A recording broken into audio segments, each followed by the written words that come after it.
Hi, this is Pavel with a C# exercise.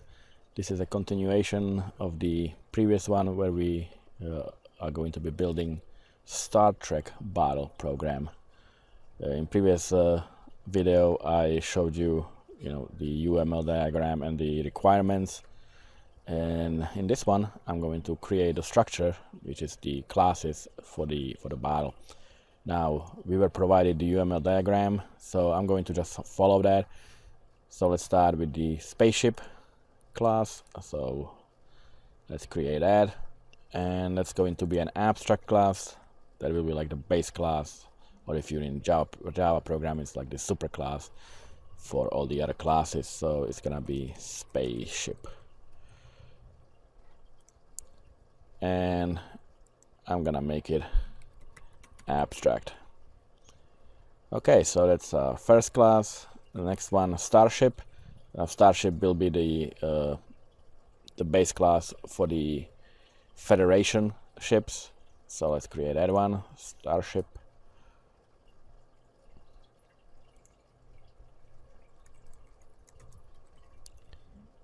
And that too will be abstract.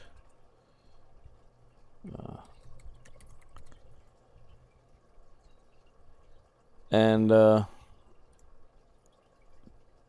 it will also, if you look at the UML, it will inherit from the spaceship.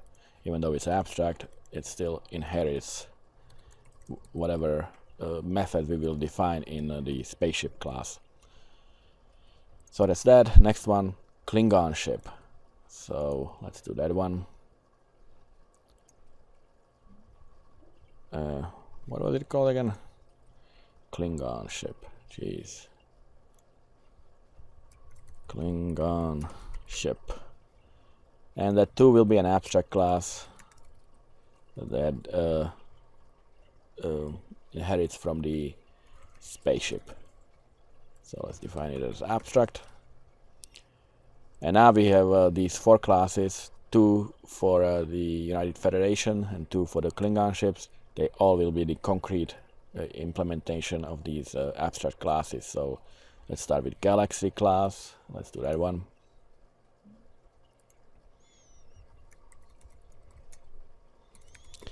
I think that's a class of the ship, so I'll just name it Galaxy class. That's what I have it. So I'll do that.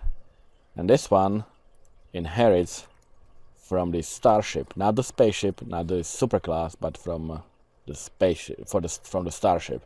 And Starship inherits from the spaceship as well. So by default, Galaxy class, since it inherits from Starship and Starship inherits from spaceship, Galaxy class will have access to both of these classes. Now, an Defiant class, I guess. I'm not sure how to pronounce that. Defiant class. And that too will inherit from Starship. So these will be the two ships for the United Federation. And the Klingon, they will have Battle Cruiser and Bird of Prey. So let's create those two. So it's gonna be Battle Cruiser. This one inherits from the Klingon ship, which is the base class for this concrete implementation, and Bird of Prey. Bird of Prey. Oh, it's a prey, not a prey. All right. So, and again, that's inheriting from Klingon ship. So these are our classes: 1, 2, 3, 4, 5, 6, 7, 8, including the program, which is the the implementation where all the logic will be. So now let's define some properties and some methods. I'm going to start from the top, which is gonna be the spaceship. So our base class, it will take a property. It can be a read-only a name, because we don't have to reset it or change it during the during the program. We will simply set it at the beginning when we create a class or the object, and that's that. That's no change in it. So it could be public read only string, and I'll call it name, and there will be a public integer shield strength. Now, in previous video I told you that they got this wrong. They said the shield strength should be read-only property, just as the name is. But like I said before, you cannot have that because shield strength will go down or decrease with each hit that the ship receives. So if it's read-only, you cannot reset it, you cannot change it. So it cannot be read-only. So that's the two properties that we need for the base class. So let's do the constructor, and we will accept the name, and we will accept the initial shield. It's gonna be the initial strength, which the instructions say the initial strength is, I believe, 15. Well, it said it somewhere here. Yeah, here. Each ship starts with a shield strength of 15. So, but we will pass it there as an argument. That way we can change it on one spot if we want it to 20 or decrease it to 10 or something. So now we will assign our property name. It has to be assigned in our constructor because it's read only. You cannot assign it anywhere else. It has to be only when the object is instantiated. So our name property will equal to whatever we pass to our constructor, and our property shield strength, which is a property. So I'll do get and set. So our shield strength now equals to whatever we will pass to a constructor. So there's gonna be another property. We have to find out whether the ship is destroyed or not, because when it is destroyed, when 3 of them are destroyed, the game is over and the other team won. And the destroyed ship cannot fight and cannot receive any hits either. So we have to have a way to find out what the status of the ship is. So we will do a public boolean is destroyed, and that could be again just get and set automatic property, and is destroyed at the beginning when let me capitalize it since this is public. So is destroyed will be false. All the ships will be okay at the beginning when they are being instantiated and going into the fight. Now the UML over here, it asks for some methods like hit and fire. Fire, it will be overridden. This is just an abstract implementation. This will be the galaxy. The concrete implementation objects will have also concrete implementation of the of this method. So let's do that. Let's do public void hit, and it accepts the integer how hard it was hit. Remember, each weapon has a different strength, so we need to, let's say if one torpedo has a strength of 2, the other torpedo can have strength of 4. We need to decrease the shield based on how hard or what weapon was used to hit the ship. So I'll just name it strength. That's the argument that we will pass into this method. And this is to do. We will simply do it later. I'm just gonna do the structure right now, and we will do an abstract of fire. So that was the other method, and it's an abstract because each class or each ship will implement it differently, and it will return a fire. It will return, basically it will return the hit strength, we will fire and we will get hit, and it will return how hard the ship was hit. So okay, so it's gonna be fire, and it's a abstract, so no implementation there. And we can do an override of toString method, and something that all of these will have common to return will be the name of the ship. So we can return name, and then each class will add to this as needed. You know, if you need the prefix to it, or if you need like to add like what weapon was fired.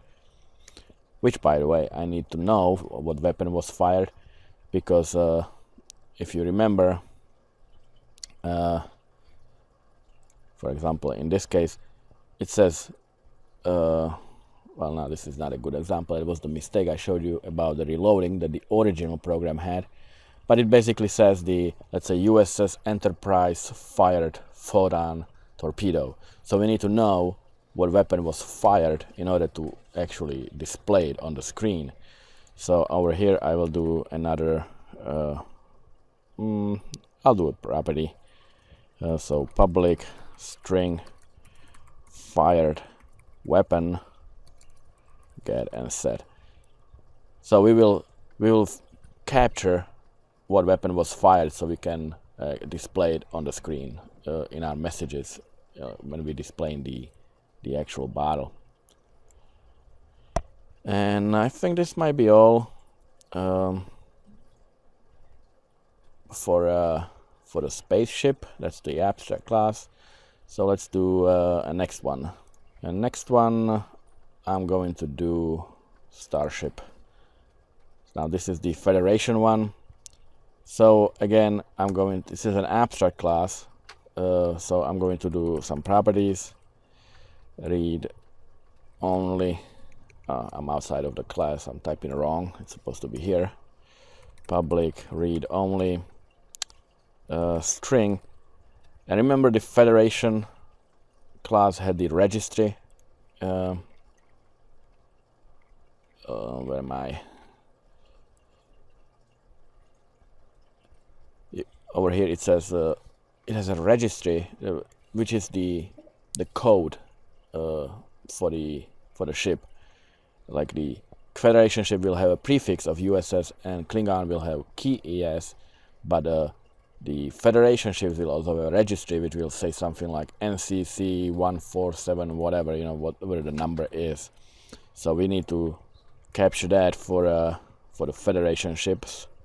So that's gonna be our read only, and these need a prefix of USS. So I'm gonna do this as a constant, because that doesn't change, and we can change it later if we need to on one spot. So it's gonna say USS Enterprise, or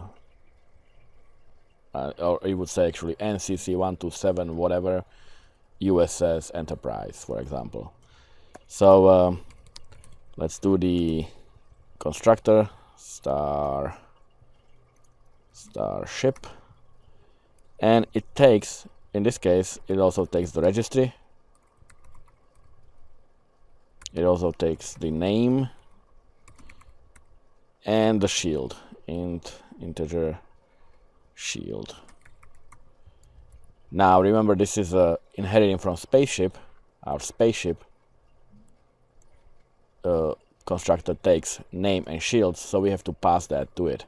So in our base we will pass the name and shield to it, and all we have to do is assign the supplied registry, the argument registry, to our property registry. Now this is an abstract class. It has to implement the fire method from the superclass spaceship, but since this one's abstract as well, it's not gonna implement it yet, so we will keep it abstract for this one as well, and we will only implement it for the concrete classes. So it's gonna be the same, and we can do the public override string to string.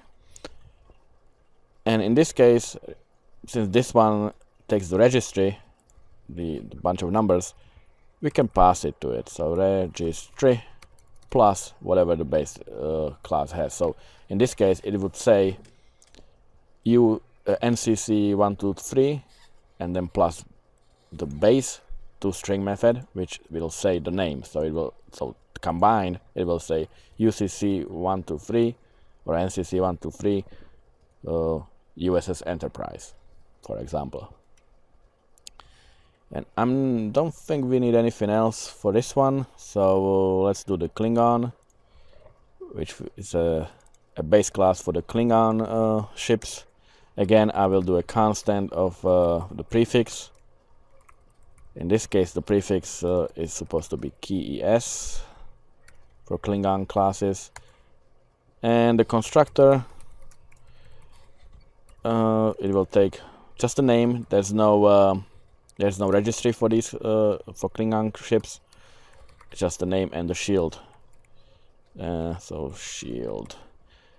And again, we have to pass these to our base class because that's what it expects. So you can even see it on the IntelliSense. It expects the name and the shields. So that's our constructor. Nothing in there to really instantiate, just the name and shield, which will be done in this spaceship class. But just like before, we need the fire method. Again, it's gonna be just abstract for now and for this class, and the implementation will be for the actual Klingon classes, I mean Klingon ships. Alright, so these were the abstract classes, and now if you look at the UML, now we can do the concrete classes, Galaxy and Defined for the Federation. So let's start with Galaxy first.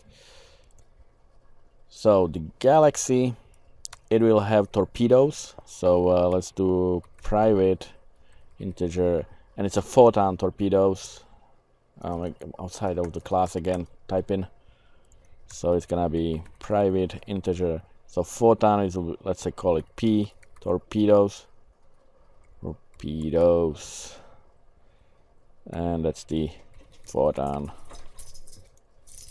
So this is the photon torpedo. All right, and I don't think it needs really anything else. Let's do the public Galaxy class. And this one will take the registry because this is the Federation ship. It will take the name and it will take the shield. And the name and shield will be passed to the base class. So name and shield. And we will instantiate the torpedoes too. And this is the Galaxy class, so let's look at that. Over here we have the instructions. So the Galaxy class has 10 torpedoes and the phasers, but they are unlimited.